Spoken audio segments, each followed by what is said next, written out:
Hello and welcome. This is Errity Green with Wise Woman Television, and this is what you need to know right now. So I first encourage you to like and subscribe. Liking ensures that other people see this video, and subscribing ensures your own commitment to yourself. Every single time a video pops up, you are able to return to yourself. So the first messages coming through here are that the hard times are over. So, hallelujah, the hard times are over. Now, I think we all know, if we have been on the life path for a time, and I know that I have, and I'm sure that many of you have, life's challenges will continue. If we know anything about life at all, we know that it's constantly changing, and humans tend to be challenged by change, which can create a sense of hardship unnecessarily if we haven't yet learned to surrender, and to surrender to the flow and to the consistency of inconsistency, right? That would be the only thing that is truly consistent. However, the reassurance that's being offered today is that the bigger hurdles, the greater challenges have passed. This is the clearing. This is the other side of it. You've made it to the other side. Okay, right? That feels good to be able to recognize that that stuff is over, and we've begun a new chapter, and we don't have to worry about a situation how our fear can tell us that something else bad is going to happen, or what's the point, because things are just going to continue, and we always are in that state of waiting for the other shoe to drop kind of thing. I believe that's the saying. And so we're being reminded that the storm has passed. Now, in terms of what's been happening at the collective level, this could be referring to that, such that more peaceful times are coming, or that a sense of normalcy might be returning. This could also be for you uniquely, you personally. So for you personally, each of you who are watching this storm has passed, and you can connect with yourself in that place of trusting your own sense of safety and knowing that everything is going to be okay.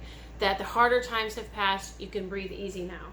Now, the next message is around, because, right, we now know that the harder times have passed, that the hardships are over, that's all in the past. We can let it go now. Okay, we can let it go. It does not have to dictate our lives. It does not have to dictate our mindsets. It does not have to dictate our expectations for life or for ourselves. It does not have to dictate our futures. What has happened in the past only has a say about our present and our future if we allow it to have a say. If we give it room to have a say. If we know that it's over, if we know that the hard times have passed, this greater hurdle we've all been going through together, and or the ones we've been dealing with individually or personally, if we know that right now we're in an era of being able to give ourselves a sigh of relief, and we are in a clearing, we can now let it go. Because if we aren't in a place where we have let that old stuff go, again, it's going to dictate our future. It's going to be recreated, or similar things can be recreated, because when we believe that that's the case, or we hook into that's the case, we tend to make decisions that are aligned with that truth being real, and then we continue to create more of the same. And so instead of that happening, you are being encouraged to step into your own masterful creatorship, your own creative ability, which is you get to create how things go today.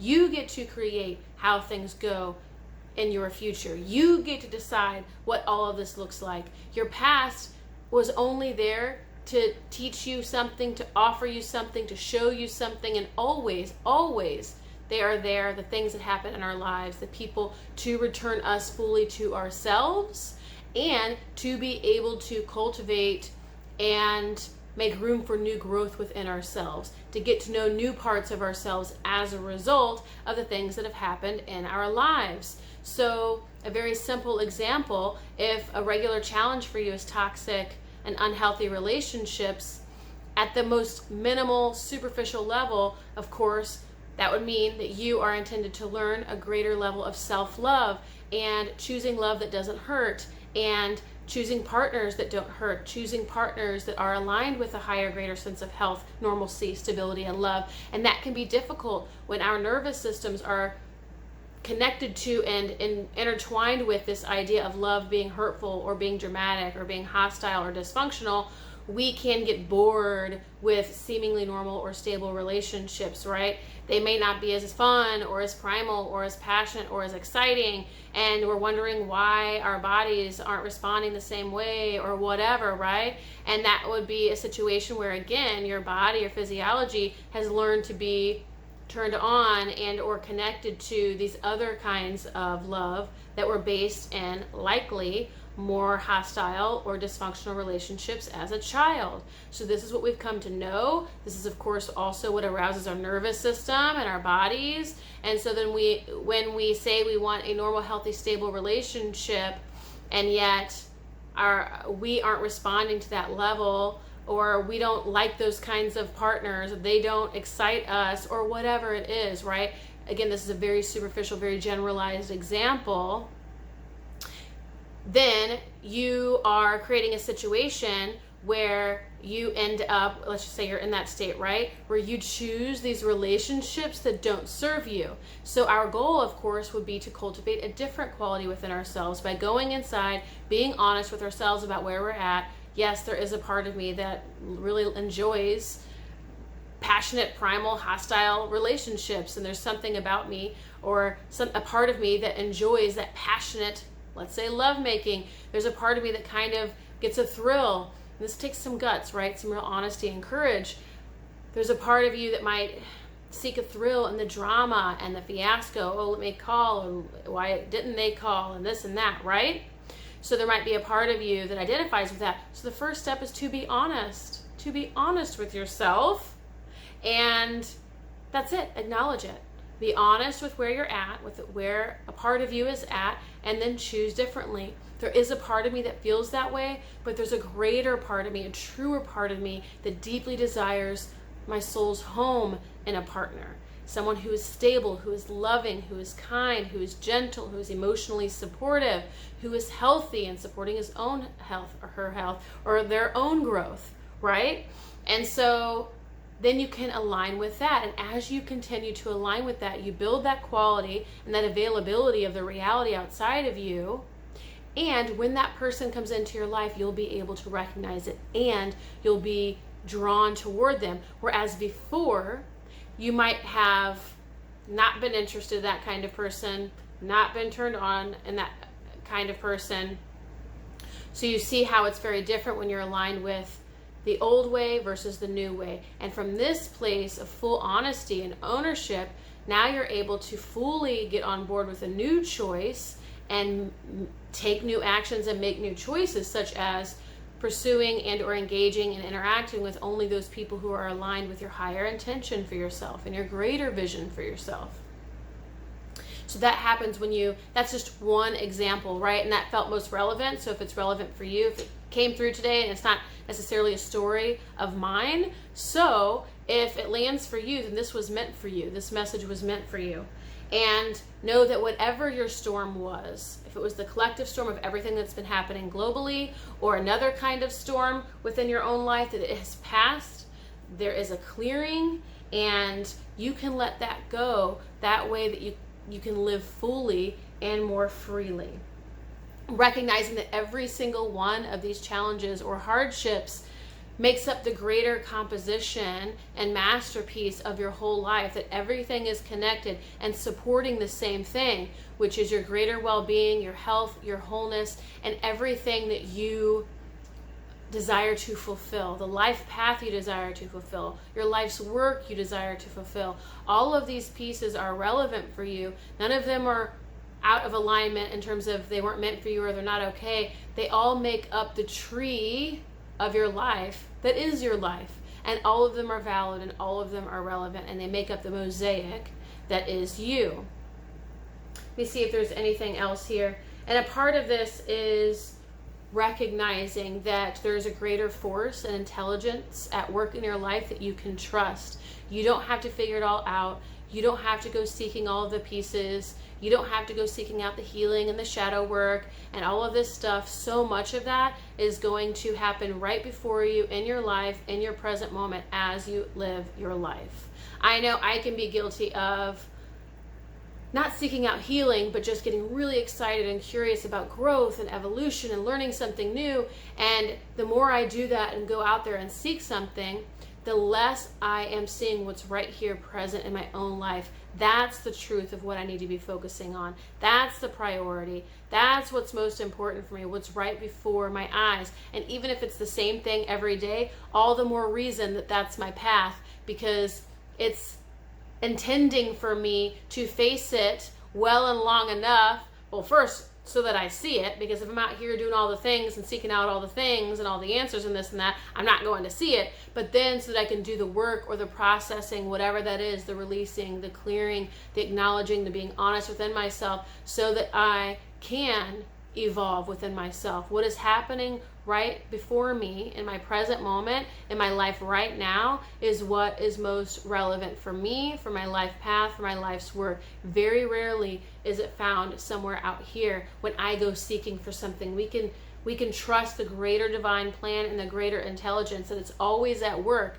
And then when we declare and say that we want something, we are going to encounter everything in the way of it first. So whatever barriers and obstacles and challenges are coming up, it's because you declared you wanted something different than where you're at right now. So these things are going to become highly salient and emphasized for you, so that you can clear that, so that you can let go of that, so that you can choose something else. You first have to be made aware that it's even a thing, so that you can make a choice to do a different thing.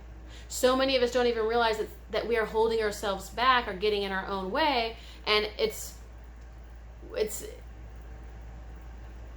easiest to see those things that we do, the ways that we hold ourselves back or get in our own way, by simply looking at our lives, again, right in the present moment, and seeing how it aligns or doesn't align with what we truly want. Because if it does align, good, boom, we know we're on the path. First of all, we know we're being supported, and we know we're getting closer to our manifestation. If anything, right, our manifestation, that's our check mark, like doing a good job, right on path. Now, if it doesn't align with our greater vision, now we know that it's simply something that is being shown to us so that we can clear it, aka make a new choice. Usually that involves a process, or a process similar to like we did earlier. We're going within, acknowledging, being honest with ourselves, and owning that part, so that way we can say, okay, that exists, and I want to do this, or I want to experience something different. So if whatever is happening in our lives right now either aligns with our highest truth and our fullest potential, or it doesn't. And if it doesn't, then that means it's your opportunity to shift that and to change that. And you are being supported in that healing, because that's the final message here. That is the greater healing that is at work at this time. The greater healing that's happening is coming into our greater sense of wholeness, truly fulfilling our life paths. So things that were old patterns from our past and from our childhood now are coming up for us to clear, so that we can step into a new path and a new potential for ourselves.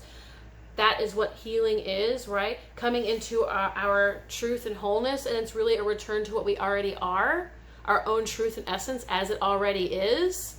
And it's always a choice. We get to embrace the old patterns, or we can let go of the old patterns. We should never feel like we have to let go of this, or this has to be gone, or no way, and reject that part of ourselves. It's very much, if we want something, we can pursue it, and some things might have to go on the way there. And if we don't want that thing well enough, and we aren't willing to work too hard for it, I guess it's not worth it, and that's okay too. It's really trusting our path and our own healing, and recognizing that we are a co-creator in this, and we get to decide what heals, what stays, what goes, what is released, what is embraced, so on and so forth. So the hardships, the challenges have passed. All that stuff that you are working on now are reflections of something from before.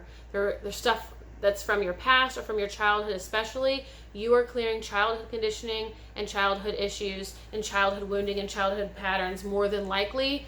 And anything that you're seeing now is a reflection of that. So trust that all this stuff has already happened. And now anything that comes up now is just being shown to you so that you can make a new choice, so that you can take a new action, so that you can do differently. Because the healing is really in the action. When you're able to make a new choice, that tells you right now you are quote unquote healed, because someone who is stuck in the old energy is unable to make that choice, try as they might. The hardships are gone. Anything you're working on now is simply a barrier to what it is that you want. You just need to make a new choice. This is how you step into your full creatorship, to truly step into your highest truth and vision, and that you are being reassured that everything is going to be okay. You're going to achieve your goal as long as you stay on the path, or stay true to the path. And when you let this wounding go, when you let all this stuff go, whatever it is for you uniquely or as a collective, know that love fills that gap. A lighter, higher vibrational energy, if you use those terms or align with those words, for lack of a better word here, but love, peace, joy, those kinds of qualities, those kinds of vibrations are able to fill the void, and you then become lighter. You feel lighter. You're able to connect with yourself and your truth and your intuition more deeply. You're able to connect with your path more clearly. You're able to hear your own messages and your own intuition most clearly. And so that is the work, clearing out these denser vibrations, these things that are rooted in the past from long ago that you're just now seeing the tips of the iceberg for, so you can clear the whole thing. And then love takes its place, and then you are more connected to yourself, and you are and comprise more of your truth and yourself. Always returning to what you already are, never having to be or do or become something different. I thank you for joining me this week, and I look forward to seeing you next week for what you need to know right now. Namaste.